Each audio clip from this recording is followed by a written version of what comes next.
नमस्ते। आप सभी से अनुरोध है कि कृपया हमारी चैनल को सब्सक्राइब करें, वीडियो को लाइक करें और बेल आइकॉन भी अवश्य दबाएं। नवाबों का समय चला गया और नवाबों के बुरे दिन भी आ गए। और लेटेस्ट जो नवाब है, जिनके बुरे दिन आए हैं, उनका नाम है नवाब सैफ अली खान पटौदी, नवाब ऑफ पटौदी। यानी टाइटल वाइटल तो कब के खत्म हो गए, लेकिन नवाब सैफ अली खान जो है वो अभी भी हैं। तैमूर के अब्बा, जानते ना, तैमूर के अब्बा। तो ये अगर आप तैमूर के अब्बा बनोगे तो समस्याएं तो आएंगी, और वो समस्याएं सैफ अली खान के सामने भी आ गई हैं। इसके पहले वो नवाब महमूदाबाद थे, उनके सामने आ गई थी। वो नवाब महमूदाबाद के, वो अली महमूदाबाद कौन है जो अशोका यूनिवर्सिटी में जाके और तरह तरह की बातें उल्टी पुल्टी कर रहे थे ऑपरेशन सिंदूर के बारे में। तो उनका भी आपको पता चला है कि, आपको पता ही है कि उनका भी कार्यक्रम हो गया, और नवाब महमूदाबाद की बड़ी सारी संपत्तियां, खासतौर से आपके लखनऊ हजरतगंज पूरा का पूरा नवाब महमूदाबाद का हुआ करता था, वो चला गया था। अब नवाब सैफ अली खान के विरुद्ध मध्य प्रदेश हाई कोर्ट ने यह फैसला दे दिया है कि भोपाल में जो उनकी 15,000 करोड़ की प्रॉपर्टीज हैं, वो सारी की सारी गवर्नमेंट में वेस्ट करेगी under the enemy property act. अब पहले तो आपको मैं थोड़ा सा दोनों खानदानों की हिस्ट्री बता देता हूँ, क्योंकि नवाब हमीदुल्ला खान कौन थे? नवाब हमीदुल्ला खान जो थे, वो नाना थे मंसूर अली खान पटौदी के, यानी सैफ के पिताजी के नाना थे, यानी सैफ की दादी के पिताजी। और नवाब हमीदुल्ला खान की और क्या कैफियत थी साहब? नवाब हमीदुल्ला खान की कैफियत ये थी कि वो सबसे बड़े गद्दारों में से एक थे। चेंबर ऑफ प्रिंसेस हुआ करता था, जिसमें सारी की सारी जो हमारी प्रिंसली स्टेट्स होती थी, उसके जो चेंबर ऑफ प्रिंसेस था उसके अध्यक्ष थे, और जिन्ना के बहुत ही खास थे। बिल्कुल जिन्ना के बगलगीर समझिए, जिसको बोलते हैं ना कि बस जिन्ना बगैर नवाब हमीदुल्ला खान के एक कदम नहीं रखता था। और नवाब हमीदुल्ला खान वो भी थे जिन्होंने, भाई साहब, भारत के साथ विलय स्वीकार नहीं किया था। और भारत के साथ उनका विलय जानते हैं कब हुआ है? भारत का विलय, भारत में उनका विलय सबसे बाद में हुआ है, जाके 1950 में। यानी सबको पता है कि भाई निज़ाम को, भारत को ज़बरदस्ती विलय करवाना पड़ा, और निज़ाम का विलय फिर भी सितंबर 17 1948 को हो गया, जब भारतीय सेना ने निज़ाम को कुचल दिया, और निज़ाम की जो सेनाएं थी उनको हरा के, और उनका जो भी चल रहा था दमन का कुचक्र, वो सब समाप्त कर दिया।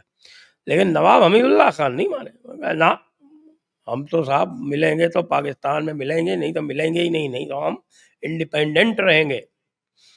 फिर क्या हुआ कि नवाब हमीदुल्लाह खान की प्रॉपर्टी काफ़ी दिल्ली में हुआ करती थी। दिल्ली में कोई दंगे वंगे हुए, उसमें नवाब हमीदुल्लाह खान की प्रॉपर्टी को टारगेट कर दिया गया। तो उन्होंने जब बात की, होम मिनिस्टर उस समय पटेल साहब थे, तो पटेल साहब से जब बातचीत की तो पटेल साहब ने कहा कि मिस्टर, हम यहाँ संविधान संविधान 26 जनवरी को लागू करने जा रहे हैं, और तुम अभी तक अलग ही बैठे हो। कुछ नहीं होगा तुम्हारा। अगर तुमको अपनी दिल्ली विल्ली की प्रॉपर्टी बचानी है, तो यहाँ तो तुमको अपने आप को मर्जर तो करना ही पड़ेगा। तब भाई साहब ने संविधान लागू होने के कुछ दिन पहले मर्जर किया, और फिर उसके बाद जो होती है ना, वो class A states, class B states, तो ये क्लास बी स्टेट्स में आ गए। ये तो हमीदुल्लाह खान की, ये उनकी जो नीयत है उसकी हिस्ट्री है। अब ये जो पूरा जो झगड़ा है, ये इनहेरिटेंस का, इस पर मैं अभी आता हूँ। और इस पर बात करने से पहले ये आवश्यक है कि थोड़ा बहुत जो है ये सैफ अली खान का जो वंशावली है, उसको भी टटोल लिया जाए। इनका जो शजरा है वो एक अफ़गान मर्सेनरी फैज़ तलब खान से चलता है। ये फैज़ तलब खान एक अफ़गान मर्सेनरी था जो भारत में आया हुआ था, और भारत में जब एंग्लो मराठा वॉर हुआ, सेकंड एंग्लो मराठा वॉर 1803 में हुआ, तो सेकंड एंग्लो मराठा वॉर में, जिसमें अंग्रेज़ों ने दिल्ली और उसके आस-पास के इलाके जीत लिए थे। फाइनल एंग्लो मराठा वॉर तो 1818 में हुआ जाके। तो 1803 वाला जो एंग्लो मराठा वॉर था, उसमें साहब ये अंग्रेज़ों की तरफ से लड़े भाई साहब। यानी हिंदू पद पातशाही के विरुद्ध लड़ने वालों में से हमारे सैफ अली खान के ग्रेट ग्रेट ग्रेट ग्रैंडफादर थे फैज तलब खान, मर्सनरी, भाड़े के टट्टू, भाड़े के सैनिक। तो ये जो भाड़े के सैनिक लड़े अंग्रेजों की तरफ से, तो अंग्रेजों ने कृपा करके इनको पटौदी की जागीर दे दी। अब पटौदी की जागीर एक छोटी सी जागीर है, कोई बहुत बड़ी जागीर नहीं है, कोई 10-15 स्क्वायर किलोमीटर की।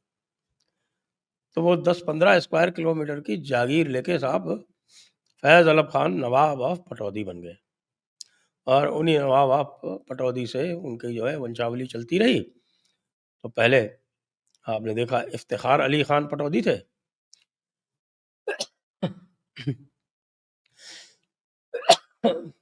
और इफ्तिखार अली खान पटौदी भी साहब अंग्रेज थे, और ऑक्सफोर्ड ऑक्सफोर्ड में पढ़ते पढ़ाते थे, वहीं से क्रिकेट खेलते थे। उन्होंने इंग्लैंड टीम के लिए क्रिकेट खेला, ऑस्ट्रेलिया के खिलाफ उन्होंने इंग्लैंड टीम के साथ साथ खेलते हुए सेंचुरी तक बनाई। और उसके बाद फिर साहब मंसूर अली खान पटौदी बन गए। मंसूर अली खान पटौदी उस समय नवाब थे, तो नवाबों का तो साहब अलग ही रुतबा था हमारे नेहरू जी के कार्यकाल में। नेहरू जी ने नवाब साहब को जो कुछ भी अता फरमा सकते थे, न केवल वो अता फरमाया, और उनका ऑरा इतना था कि साहब कि वो बिल्कुल बहुत ही कम उम्र में भारतीय टीम के कप्तान भी बन गए। जी। अब ये तो साहब नवाबी ठाठ की बात ही अलग है। लेकिन जो ये झगड़ा जो है, जिसकी वजह से ये भोपाल वाली प्रॉपर्टीज़ हैं, तो भोपाल वाली प्रॉपर्टीज़ का चक्कर ये है कि भोपाल वाली प्रॉपर्टीज़ नवाब हमीदुल्लाह खान ने क्या किया कि इनकी 2 बेटियाँ थीं, आबिदा बेगम और साजिदा बेगम। तो आबिदा बेगम जो थीं, उनको नवाब हमीदुल्लाह खान ने अपना सोल हेयर डिक्लेयर कर दिया। अब आप कहेंगे ये कैसे डिक्लेयर कर दिया? मुस्लिम पर्सनल लॉ लागू नहीं होता था क्या उनके ऊपर? क्योंकि मुस्लिम पर्सनल लॉ का जो एक्ट था, एप्लीकेशन ऑफ शरीयत एक्ट, वो तो पारित हो गया था 2000 सॉरी 1937 में ही। तो 1937 का एक्ट उनके ऊपर क्यों नहीं लागू हुआ? वो साहब इसलिए लागू नहीं हुआ कि अगर आप शरीयत एक्ट को खोलें और शरीयत एक्ट को पढ़ेंगे, तो शरीयत एक्ट का जो दूसरा क्लॉज़ है, वो ये कहता है कि साहब कि इनहेरिटेंस, लेगेसी, एस्टेट, ये सब जो है वो मुस्लिम पर्सनल लॉ तभी लागू होगा जबकि वो इंडिविजुअल उसको राइटिंग में ऑप्ट करे। जी। और आपको ये भी भेद बता देता हूँ कि ये सारा कार्यक्रम, ये जो कहते हैं ना कि साहब कि हम तो शरीयत के हिसाब से चलने वाले लोग हैं, या जितने भी अशराफ बंधु थे, उन्होंने किसी ने शरीयत वाली इनहेरिटेंस को ऑप्ट नहीं किया था। क्यों? भाई शरीयत वाली इनहेरिटेंस को अगर ऑप्ट कर लेंगे आप, तो आपकी जो प्रॉपर्टी है वो खाली आपके बेटे-बेटियों को नहीं जाएगी, आपके भाई-बंधुओं में भी बँटेगी। तो भई भाई बंधुओं में कौन बाँटना चाहता था? इनका तो कोई था ही नहीं। बेटी थी, तो बेटियाँ थीं 2, तो बेटियों को मिला के तो केवल चौथाई हिस्सा मिलना था, बाकी 3/4 हिस्सा जो था, वो इनके कज़िन्स में और बाकी सब में चला जाता। तो हमीदुल्लाह खान ने कभी उसको ऑप्ट किया ही नहीं, और साजिदा बेगम को अपना सोल हेयर डिक्लेयर कर दिया पहले तो। सॉरी, साजिदा की नहीं, साजिदा तो इनकी दादी थी, सैफ अली खान की, वो नहीं। अ, आबिदा बेगम को अपना सोल हेयर डिक्लेयर कर दिया कि ये मेरी एकमात्र उत्तराधिकारी हैं। क्यों? क्योंकि साजिदा की तो शादी हो गई थी। साजिदा की तो शादी इन्होंने इफ्तिखार अली खान पटौदी से कर दी थी। तो कहा कि साजिदा तो गई, आबिदा को कर देते हैं। आबिदा की कुछ शादी-वादी हुई थी, वो टूट-टाट गई थी, कुछ थी, तो वो आबिदा जी थी वहाँ पे, लेकिन पता नहीं उनको क्या शौक चल रहा है, वो पाकिस्तान चली गई, देवी जी। जब वो पाकिस्तान चली गईं, तो फिर हमीदुल्लाह खान ने कहा कि भई अब क्या किया जाए? सोल हेयर डिक्लेयर कर चुके थे, वो चली गईं, गवर्नमेंट ने कहा एनिमी प्रॉपर्टी एक्ट लागू होगा, एनिमी प्रॉपर्टी सारी ली जाएगी। फिर 1956 में एक्ट बना दिया, उसको 1965 में और फर्दर अमेंड करके उसको और स्ट्रेंथन कर दिया, और अभी 2017-वत्रह में ये जो मोदी सरकार है इसने उसमें और जिसको कहते हैं टीथ डाल दिए, उसके जो दांत थे वो और तेज कर दिए। तो साजिदा बेगम को यानी कि सैफ की दादी को, मंसूर अली खां की अम्मा को, इफ्तिखार अली खान की बेगम को प्रॉपर्टीज वेस्ट करने का ऑर्डर जानते हैं किसने निकाला था? 1962 में नेहरू जी ने। अब नेहरू जी तो नेहरू जी हैं। उन्होंने कहा भाई हमारी तो सत्ता नवाबों से ही चलती है, उन्हीं के इकराम पे, उन्हीं के एहसानो इकराम के तले हम दबे हुए हैं, तो नवाबों को तो हमें विशेष ध्यान देना ही देना है। तो उन्होंने नवाब पटौदी को पूरी की पूरी भोपाल की प्रॉपर्टीज जो है वह अता फरमा दी। वो अता तो उन्होंने फरमा दी। बाद में साहब ये मामला जब कोर्ट में गया तब कोर्ट में इसके ऊपर विवाद हो गया। फिर अभी ट्रायल कोर्ट में गया मामला, ट्रायल कोर्ट ने सैफ के हक में फैसला कर दिया, कोई बात नहीं।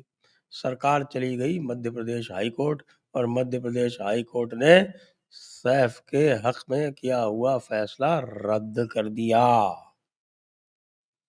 अब सैफ अली खान जो है वो केवल पटौदी गांव में जो पटौदी पैलेस है उसके मालिक रह गए हैं। उसको भी उन्होंने लीज पे दे रखा है नीमराना पैलेस वालों को। तो वहाँ पे कॉटेज वॉटेज है, कभी कभी जाते हैं अपनी नवाबी दिखाने के लिए और अपनी पुरानी प्रजा पर हुकूमत जमाने के लिए, तब उस कॉटेज में ये रह सकते हैं। बताते हैं कि शर्मिला टैगोर बेगम आयशा वो अक्सर वहाँ जाती हैं, उनके पति की यादें उससे जुड़ी हुई हैं, वो वहाँ जाके कभी कभी रहती हैं और होटल वाले उनकी अच्छी खातिर तवज्जो भी करते हैं। तो ये मोटा मोटा किस्सा है सैफ अहमद खान के भोपाल की प्रॉपर्टी से बेदखल होने का। वहां पर बड़ी बड़ी प्रॉपर्टी में साहब महल शहल पता नहीं क्या क्या दुनिया भर के वहां पे हैं। सब 15,000 करोड़ की वैल्यू लगाई जा रही है उनकी। अब ये 15,000 करोड़ भी मेरे हिसाब से तो थोड़ी सी लिबरल है। लिबरल क्या है मतलब थोड़ी कंजर्वेटिव है, सॉरी गलत बोल गया, थोड़ी कंजर्वेटिव है। सही में तो उसकी प्रॉपर्टी 50,000 करोड़ की तो होगी। अब आप लोग बताइए, क्या ये पोएटिक जस्टिस है? क्या सैफ मियाँ को तैमूर पैदा करने के लिए भगवान ने सजा दी है?